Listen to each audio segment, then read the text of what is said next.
He is a treasure for our site. He is so awesome. Okay, so we're going to do Q&A a little bit differently this time. For the first time, we had a lot of questions that were pre-submitted. So if you have any questions, then Jason's going to stick around after, and you could talk to him one-on-one. Thanks, Chris. Yep. Okay. How do I choose a probiotic supplement? Remember how I said we want a strong diversity of bacteria. And probiotics fall into three main groups. They would be Bifidobacterium, Lactobacillus, and Saccharomyces. I don't expect you to remember these because they're often going to be initialed by their first initial, so B dot something. Basically, within these groups, there are a bunch of different strains. So when it comes to looking at the ingredients label, you want to go for as many strains as possible. So variety is the key. So look for as much variety, as many strains as possible, after you look at the total bacteria count, which is your 1 to 20 billion CFUs. Of course, refrigerated is always better than shelf stable. If it's not refrigerated, it'll often contain a complex sugar such as oligosaccharides. And at first I was thinking, why would they put sugar in a probiotic supplement? And it's there to feed the bacteria while it's in the bottle. So in other words, it's serving as a prebiotic for the probiotics that are in there. So that's going to extend the active life. And one more key trick to look for, it'll often give you the bacteria count at the time of manufacture, which means they measured it right when they bottled it, and then as you get closer to the expiration date, some of the good bacteria are dying off. It's hard to say how much and how much of a percentage you're losing by the expiration date, but in most cases, you're not going to get the full bacteria count at the time of manufacture.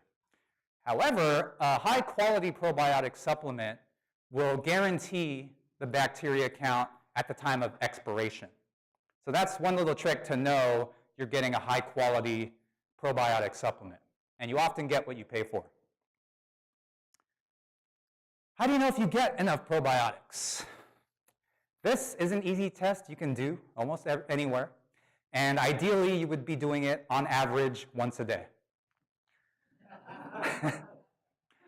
For the purpose of this Lunch and Learn, I'm not going to share something called the Bristol stool chart. You can search it yourself. It's exactly what it sounds like. It's not super graphic, it's just an illustration to assess the quality of the stuff you flush. So when you answer nature's call, right before you flush, examine, take a quick look, and you want to be a type 4 on the chart. That's how you know your good bacteria count is optimal. More specifically, how do I test my gut health? There is a test called the Gastrointestinal Effects Comprehensive Stool Profile. You can either see your primary care physician and ask to be referred to a gastroenterologist, or you can go directly through them. There are labs that do this. I would recommend going through your doctor to see if it's necessary for you. And basically, I haven't done this, but it involves you get sent a kit, and then you basically have to send a sample via a FedEx package, and it'll give you a very thorough profile breaking down the different bacteria levels. Are too much probiotics a problem? Good question. Luckily, probiotics don't build up to toxic levels. They're not like fat-soluble vitamins that get stored long-term. And they're not like hormones where taking too much lowers your internal production of good bacteria. So at best, it'll be very expensive to take too many probiotics. At worst, because bacteria ends up as poop, basically, it'll just be very inconvenient that you'll have to go on a purging crisis if you're taking too many probiotics, is you'll be going to the bathroom a lot because it'll eventually pass through you. Because bacteria carry out the waste products. So I always used to think the stuff you flush is just food waste, but it's actually, majority of it is bacteria. So taking too much is like hiring a bunch of contract workers and you have too many workers to complete the job. Okay, they're going to want to go home. So at best, it's just very expensive. At worst, it'll just create a lot of digestive trouble. What is the best time of day to take probiotics? Without question, first thing in the morning. Because that's when your stomach acidity is the lowest. Now think about what your stomach acid does. It breaks down proteins and it helps with digestion.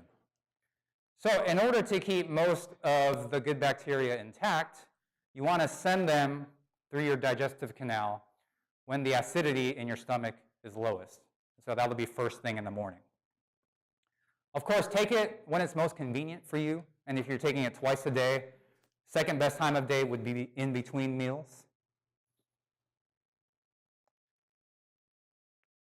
On the other hand, what probiotics are best for those with a sensitive stomach? So ideally, increasing your good bacteria count would help you not have such a sensitive stomach, and those 3 bacteria are listed here. So I'll keep this on screen for a while if you want to take a picture or take note. If you have a sensitive stomach, look for these 3 strains. The other way to deal with a sensitive stomach is not only what you take, but the manner in which you take them. I'll let you snap for a little bit.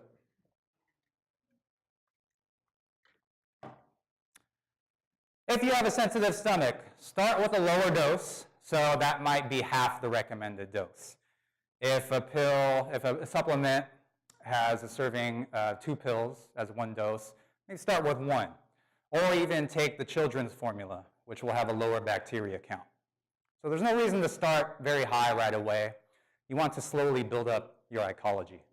So walk into it gradually. Again, also take it on an empty stomach. That will cause less stomach upset. And drink a lot of water with it. In addition to helping with digestion, do probiotics aid in losing weight? Or more specifically, losing body fat? Absolutely, and here's why. Anything that helps with your digestion is going to lower your overall cravings. Because if your cells are being properly nourished, you're not going to be as hungry. And it seems kind of counterintuitive, but you can have someone who's obese, but starving at a cellular level because their digestion is inefficient. So by improving the efficiency of your digestion, you're going to be less hungry, you're going to have less cravings. Is it a good idea to take probiotics when your immune system is low, such as when you have a cold or a flu? Absolutely yes, because you want the good bacteria to fight off the bad bacteria, which is going to reduce the severity of symptoms, and it's going to reduce the length of symptoms. Of course, whenever you're in a healing mode, you need time, and the tricky part of this is your digestive system also needs a rest. So while yes, it's important to have probiotics when you have lower immunity, I would recommend them in liquid or supplement form because those are easier for your body to digest. And you want more of the energy going into healing versus digestion. Is it recommended to take a probiotic supplement regularly? Absolutely yes, because probiotics are transient. Remember, you digest them and then you eventually flush them out. So yes, they do build up over time, but it's something that you need to have regularly because they don't get stored long-term in your body. So you have your whole life to figure out a proper dosing regimen and what food sources you like and how to fit it into your lifestyle. I did receive a lot more questions than this. For example, what are some safe fermentation practices? I will be sending you a link that you can use as a resource guide. and I will be sticking around. I can stay till the end of the hour if you'd like to chat more. I would like to thank the Wellness Ambassadors, Ella White, and our media production team, Jessica and Olivia. And thank you all of you for coming today. Well and great. Thank you.